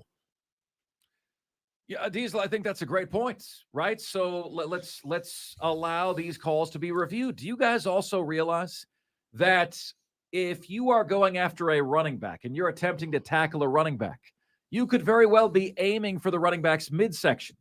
But if the RB ducks his head at the last seconds, now you're guilty of targeting. See, that should be targeting on the offense. Yes. Because the running backs know what they're doing. Yep. They know they know they're going to get tackled, but if they drop their helmet at exactly the right time, boom. Why extra yards. Why is it that if a defensive player puts his hand in the grill of an offensive player, of a running back, it's a face mask? But if a running back does the same thing to a defensive player, it's an amazing stiff arm, Diesel. I swear he just put his he's put his palm right in the defensive player's face mask. The cornerback does that, that's a face mask. The running back does that, what a stiff arm. You know what I'm saying? Have you?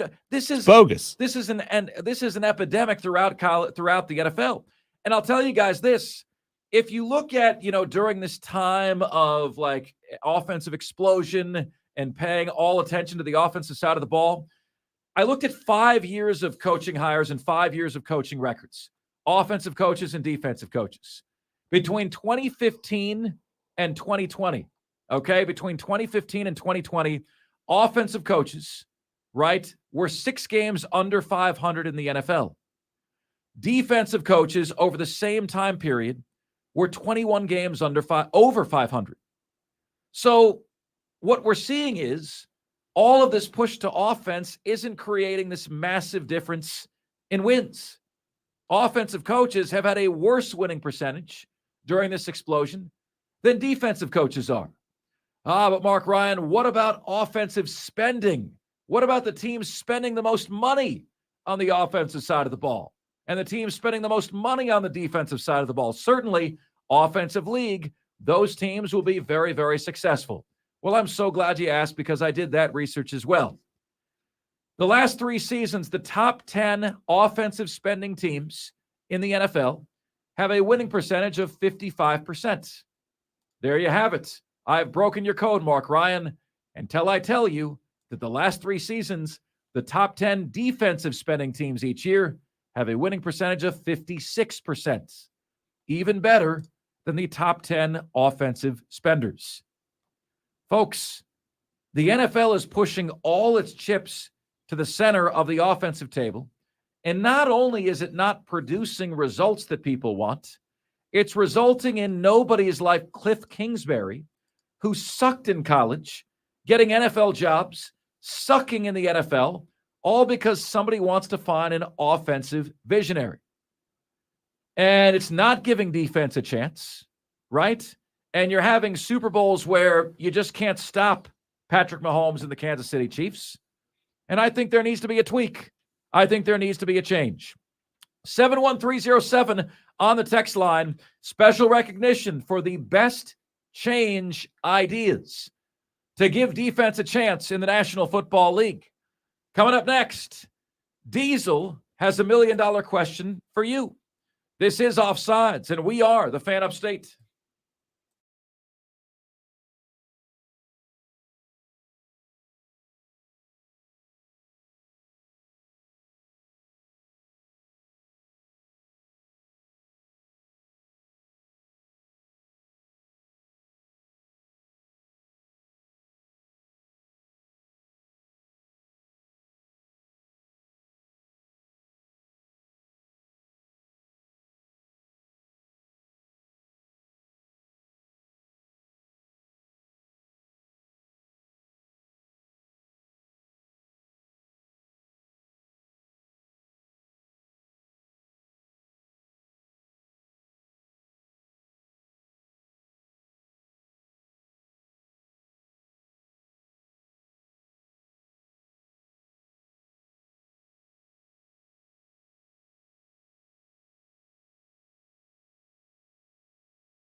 Mark, I'm at Lowe's yesterday after the show, right over here behind the radio station. And as I'm walking in to buy the one item that I need, I'm looking at the prices of the items out front, and I'm just getting mad. Like, I don't even want to go in this store anymore. Like, why the hell are you charging so much for basic items? Like plastic Adirondack chairs, $50. $50 for a preformed plastic chair. Grill, like $500, $600, $700. Thing's made of sheet metal, a couple of wires, and a gas line. Why the hell is that $500 or $600? And it just makes me mad that like prices of items have gotten so astronomically out of control over the past 3 to 5 years, and they're not coming down anytime soon. Now, I understand in the pandemic and since then, costs of production have gone up. Shipping is more expensive. Fuel is more expensive. You have to pay your personnel more. That's gotten more expensive. But it feels like these companies are passing on an exorbitant amount of the cost onto us. And then I look at something like a cinder block. It's still $2. There's a heavy item that takes up a lot of space. That thing's $2, and it's going to sit and do what I need it to do for like the next 10 years. And it's $2. So is there something in your mind that you see on a daily basis that it just doesn't make any sense? Like the price of something just doesn't make any sense. 71307 is where you guys can get to us on the carpro.com text line. What items are so overpriced that when you see it, you're like, that really stains my Hanes?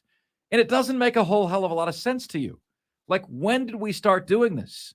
When did this become a thing? This doesn't keep up with inflation. This resets the market. Diesel. Yeah, prices on things never come down.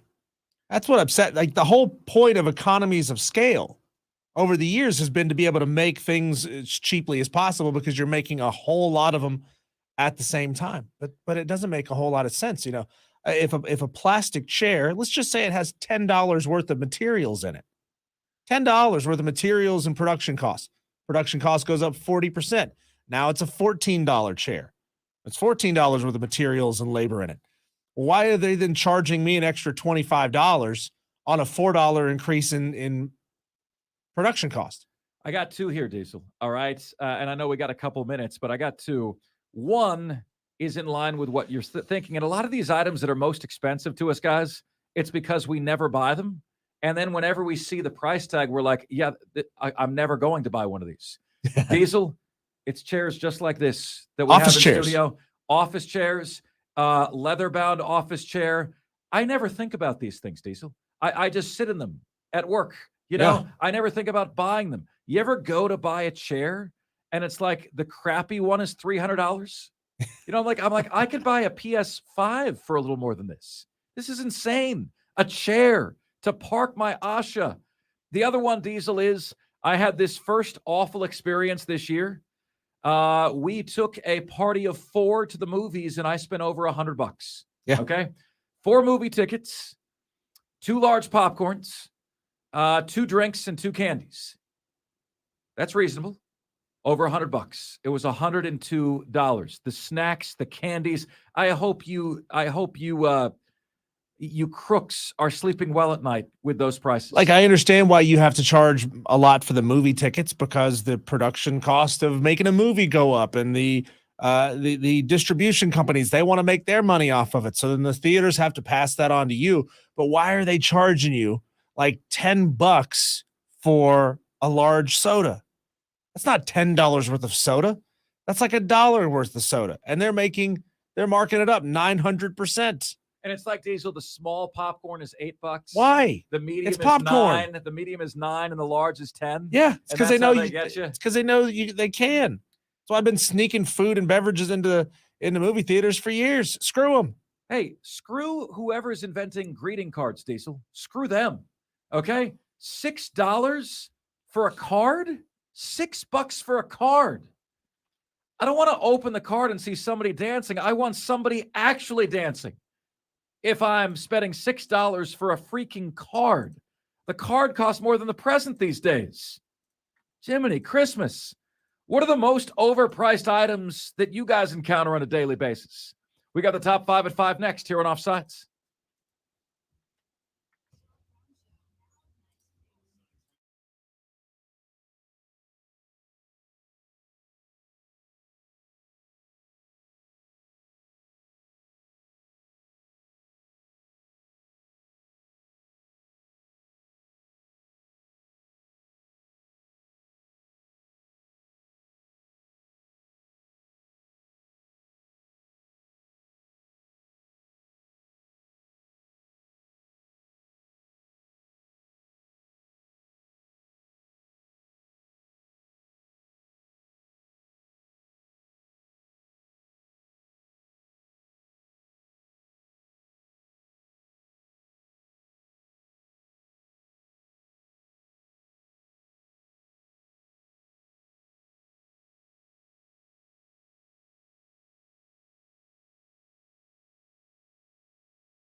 What's good, everybody? This is the most interactive sports talk show anywhere. It's Offsides, Mark, Ryan, and Diesel, and we are the Fan upstate, rolling on until 7 p.m.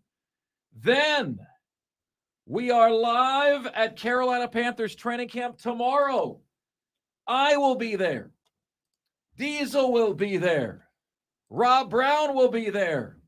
Doing a live show from 9 a.m. to 11 a.m. inside the Jerry Richardson indoor basketball facility. Then we will be at practice. It is going to be fantastic to see. Fantastic to see. Look, guys, we are jam-packed. We're having some fun conversation on the show this afternoon. So it really is something. It really is something. And we are going to get to right now that little jam that we call the top 5 at 5.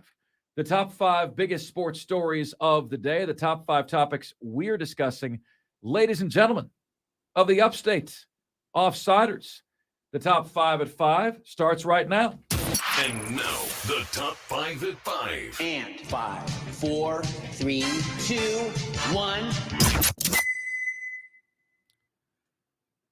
Hit it. It's despicable. 5. Speaking of despicable, all right, Sean Payton, the current Denver Broncos coach, went nuclear, completely and totally nuclear on the previous Denver Broncos coach. His name was Nathaniel Hackett. Now, the Broncos, with Russell Wilson, put out a despicable 5-12 record a year ago. They were supposed to be much better than that, right? Much better than that. And Sean Payton is the new coach, and you've never heard this before. You've literally never heard that before. You've never heard a new coach bash the previous coach. The most you hear is, look, guys, we're going to change the culture around here, which is kind of like a secondhand diss at the previous coach, right? Shane Beamer, we're going to change the culture around here, is a little bit of a diss at Will Muschamp, because if the culture was great, you wouldn't have to change it. But listen to what Sean Payton says. They can only beat the bleep out of you so much, speaking of the Nathaniel Hackett regime in Denver. But everyone's got a little stink on their hands. It's not just Russell. It was a poor offensive line. It might have been one of the worst coaching jobs in the history of the NFL. That's how bad it was. The new coach is saying that about the old coach. Thing is, he's not wrong. You just don't say it out loud. He also lambasted the New York Jets. He said it doesn't happen often where an NFL team or organization gets embarrassed. And that's what happened here. Part of it was their own fault relative to spending so much bleep trying to win the offseason. The PR, Aaron Rodgers, the pomp and circumstance, marching people around and all this stuff. We're not doing any of that. The Jets did that this year. You watch Hard Knocks, all of it, I can see it coming. Remember when Dan Snyder put that dream team together? I was at the Giants in 2000. I was a young coach. I thought, how are we going to compete with them? Dion is there now. That team won 8 games or whatever. So listen, just put the work in. He said one of the worst coaching jobs ever, he said, of Nathaniel Hackett. Sean Payton gives 0 Fs. I've never heard a new coach say that. That's like a violation of the coaching fraternity, man. Is he wrong? No, he's not wrong. But he doesn't even blame Russell Wilson for his parts. Russell Wilson had his own office in the facility separate from the team, had his own trainer in the office, his own masseuse separate from the team. Russell Wilson was never part of the team, and he allowed Russell Wilson to get away with that. Yeah, are you surprised when regimes let players get away with things like that when they give them everything they want? The culture suffers. Things get out of hand. It feels like we're headed towards that in college football with NIL.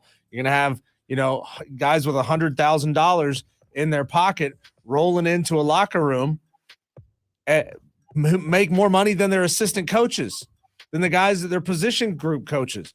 making more money than them, than the assistants, than the analysts, saying, well, what do you know? I'm making more money than you. There you go. So I'll tell you guys what. I will tell you guys what. As you look at this, there's also a stat for you that I want you to know. You guys realize that in the last 14 seasons of Hard Knocks, the team that was on Hard Knocks won a playoff game once in those 14 years?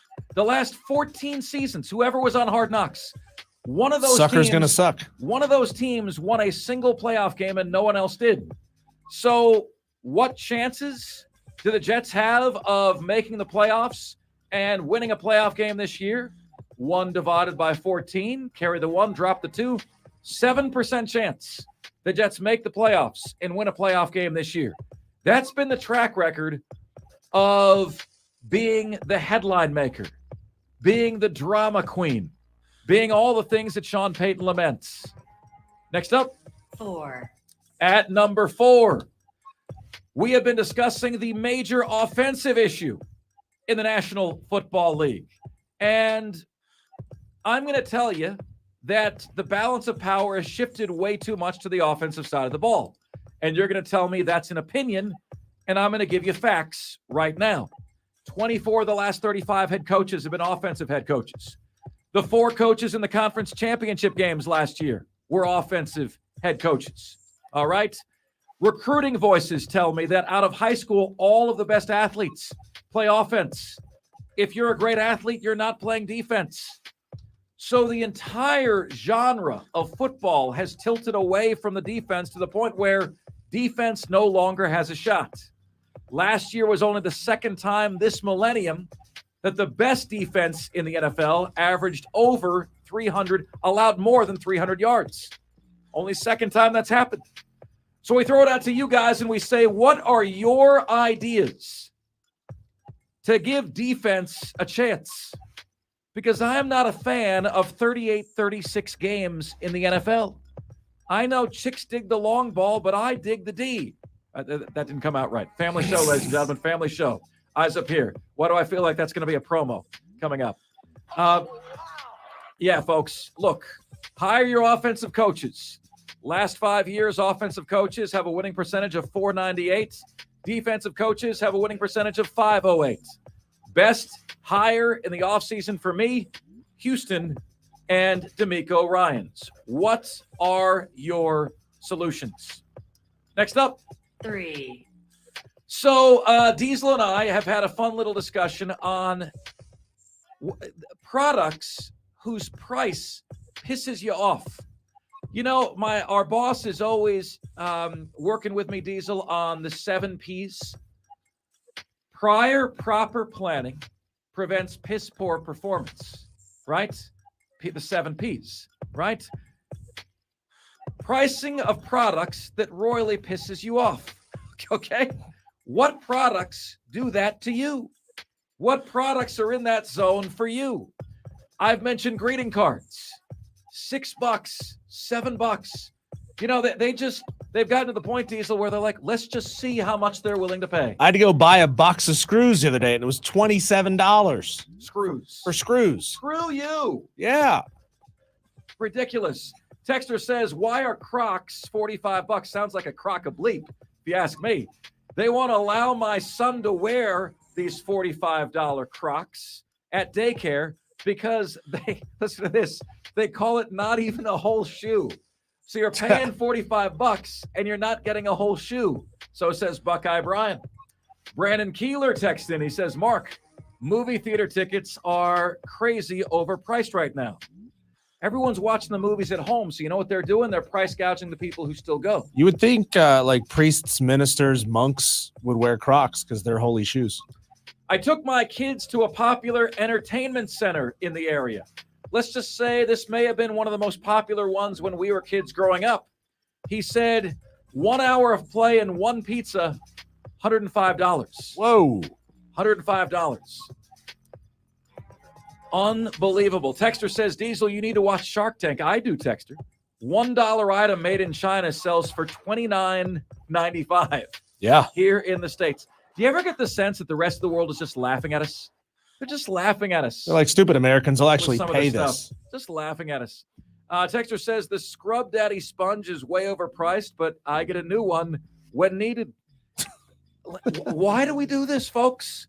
Why do we let these companies bend us over? Stephen Webb makes a great point. He goes, fast food is way too expensive. They've gotten rid of the dollar menu, most of them. But, items that used to be meals that used to be $5-6 are now $11 or $12. No, you're right, Diesel. And this got me yesterday.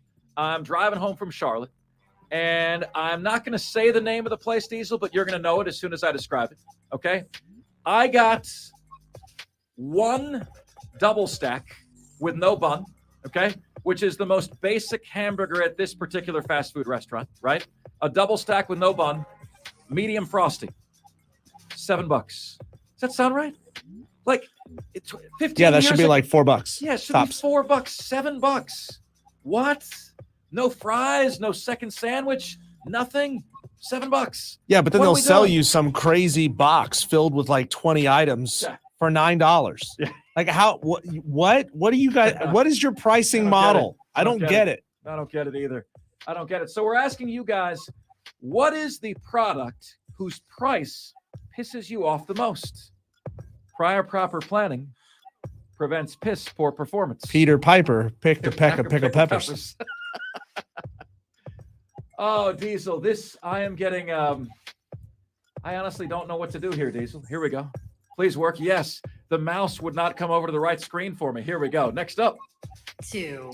At number 2, the Carolina Panthers, my friends. We will be at Carolina Panthers training camp tomorrow for a live show, 9 a.m. to 11 a.m. Diesel, Rob Brown, yours truly inside the Jerry Richardson indoor basketball facility, then for Carolina Panthers practice. If you are out there, look, you can't miss us. Just look for 3 guys with beer bellies. We'll be wearing blue. Yeah, all of us will be wearing blue. Come out, say hello if you are there. We would love to meet you if we haven't had the chance to do so already. But I wanted to, we asked you guys the question, what can the Carolina Panthers do to get you back? I get the sense that the Panthers have lost a lot of you. When I got here in 2019, 60% of you said the Carolina Panthers were as much our team as North Carolina's. We asked that question last year. The number had dipped from 60% to 42%, right? What gives? Is it the new owner? Is it threatening to move the Panthers from Spartanburg? Is it never having back-to-back winning seasons? Is it perpetual mediocrity? Yes, yes, yes, Mark Ryan, you're saying, and yes again. But what is your answer? What would it take for the Carolina Panthers to get you to invest, to get you to buy in, to get you to take part? They want this to be South Carolina's team. But we've had texters today say, good luck. No second state is falling for that scam. That's what a texter said. They've got a big hurdle. Diesel says you got to reach out more to Greenville. Got to reach out more to the upstates. Outside of training camp in Spartanburg, are they ever in Anderson? Are they ever in Greenville? Why not? Why doesn't Frank Reich do a speaking tour like Shane Beamer does? All the Gamecock clubs around the state. Drum up support. Why not? And finally, 1. my friends, last night we bared witness to, in my opinion, one of the greatest baseball feats anyone has ever seen. In a doubleheader against the Detroit Tigers that the LA Angels, and thank God they're no longer called the Los Angeles Angels of Anaheim. How clunky was that? But the Angels went to Detroit, swept the doubleheader, and in game 1 of the doubleheader, Shohei Ohtani pitched a complete game, one-hitter shutout. And we don't see pitchers going the distance anymore. In game 2 of the doubleheader, Shohei Ohtani hit home runs number 37 and 38, leading the major leagues. In the same day, in back-to-back This dude is games, absurd. Dude, and Diesel, you laughed at me when I said he was the third best athlete ever. That might be the best day of baseball anyone has ever had in the history of the sport. Can you guys think of a game or a time when any athlete has ever had a better day than that? I remember one day looking in the paper when I was a kid, and hard-hitting Mark Whitten had 4 home runs in a game. All right? Does 4 home runs in a game beat a one-hit shutout and 2 home runs in a doubleheader in the same game? Imagine your physical condition if you pitched a one-hit shutout and then go hit 2 home runs after that. Shohei Ohtani, my friends, Shohei Ohtani. Surprised I didn't put him in traction. Is that the single best showing in a Major League Baseball game ever? What do you think? And those are today's top 5 at 5. Now it's your chance to chime in, which you can do at 844-FAN-PHONE. That's 844-FANFONE. That's 844-326-3663. The carpro.com text line is there for you at 71307. Start your text with the word fan and away you go. You can get to us on Facebook, on Twitter, on YouTube. Please like us on Facebook, follow us on Twitter, subscribe to us on YouTube at The Fan Upstate, all 3. And then finally, email. You guys can all email the show. Mark Ryan, that is MARC Ryan at thefanupstate.com. All the different ways you can get in touch with us here on the most interactive sports radio show anywhere. So my wife, Diesel, is a huge Dollar General consumer, and I legit never go in there. I don't know why. Like, I'm not too good for it. I'm just never in there. It's always her stop. Texter says the dollar store has changed their prices. You mean to tell me the dollar store, the items aren't $1 anymore? Isn't that illegal? That's false advertising. Well, right? not everything in the dollar store was $1 before, was it? Close, right? Texter says Bugatti service fees have gone through the roof. Like you would know. Oh, my God. Yeah, Diesel. Is that what the YouTubers you follow say? The price to change the oil in my Lambo is getting cray. It's getting real cray. Texter says, Mark, movies are overpriced. I agree with Mark from a couple months ago. Why does it cost me 100 bones to take my kids to the movies? You know, Diesel, I remember like as recently as like 3 or 4 years ago, like I was getting a lecture by mom and dad that I was telling them that a typical date costs a Benjamin, right? It costs $100. And they were like, Mark, that's way too expensive. And I said, even if you go on the most simple of dates, the movie's going to cost you $40 and the dinner's going to cost you $60. And that's like if you're going to a chain restaurant and you're not getting much to eat at the movie. Yeah, we can't go out to the local pub. Ashley and I get a meal and a beer each and not have it cost $80. Right. So that was 3 or 4 years ago. Now date night is $200, right? Because your dinner's gonna be $125, $150 minimum, and then whatever you do after dinner, couple drinks, ice cream, etc. $200 date night. I don't get it. I don't know how they expect us to do this, ladies and gentlemen. I don't. Texter says the dollar store is now $1.25 and up. How about Shohei Ohtani, folks? Best game ever in the bigs? What do you say? All right, we are going to talk, man, there is so much college football realignment news out there, man. We're going to talk it all with Brent Beard, Heisman Trophy voter, First Coast News in Jacksonville. When we come back, right here on the most interactive sports talk show anywhere, Offsides, Mark Ryan and Diesel, we are the Fan Upstate.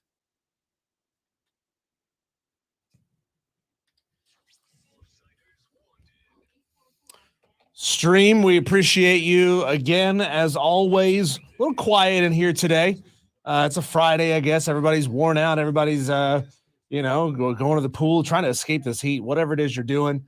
We appreciate those of you being here, you diehards who are here every day. Trey, Just Jess, Brandon Keeler, good to see you in the comments section there as well. Stephen Webb, Madcraft, I think, was watching earlier today. I think he's probably bounced out at this point. But all of you, we appreciate you every single time. And, keep spreading the word. Keep telling people this is a fun place to come hang out and talk sports with your buddies. Hey, yes, and Just Jess, great to see you. And Brandon Keeler, great to see you. Just Jess says, let's see here, dollar menu, isn't it $1 anymore? She said Wendy's had the 4 for $4. You guessed my fast food experience last night, Jess. You weren't supposed to guess. Shame, shame. Stephen Webb says Zaxby's cost as much as going out to dinner. Does it really? Zaxby's? Yeah, when my fast food experience goes to $15 or more, I never go back. That's the threshold. A fast food menu item, they're throwing it in deep fryer. They're not doing anything special. They're just throwing chicken and French fries into a deep fryer and charging me $15 for it. No says thanks. you can almost eat a nice sit-down steak dinner for cheaper than fast food right now. I can eat at TR cheaper usually if it's just me. Is that Traveler's Rest? Yeah, I don't know what that means. Let's see here. Texas Roadhouse, I think. Oh, Texas Roadhouse. There you go. Guys, we love you. Hope to see some of you guys out at the training camp tomorrow. And we appreciate you so much. We will see you guys on Monday. All right. Have a great weekend.